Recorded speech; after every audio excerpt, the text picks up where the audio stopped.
Deputy CM Pawan Kalyan గారి camp ఆఫీసుపై drone కలకలం సృష్టించింది. మరి ఎవరు ఆ డ్రోన్ ఎగరేశారు, ఎందుకోసం ఎగరేశారు, నిర్మాణంలో ఉన్న ఆ భవనంపై ఎగిరేయాల్సిన అవసరం ఎవరికి ఉంది అని అనుమానాలకు వ్యక్తమవుతున్నాయి.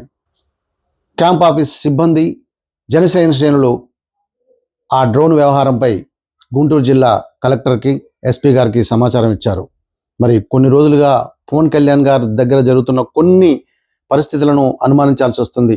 ఎందుకంటే మొన్నటికి మొన్న విజయవాడలో బుక్ ఫెస్టివల్ జరుగుతున్నప్పుడు అక్కడ స్టాల్స్ని పర్యటిస్తుండగా అక్కడ కరెంటు పోవడం కొద్ది క్షణం పాటు, ఆ తర్వాత మన్యంలో పర్యటిస్తున్నప్పుడు అక్కడ ఒక ఐపీఎస్, నకిలీ ఐపీఎస్ అంటూ ఒక సంచలనం చేశాడు. అతను హల్చల్ చేశాడు.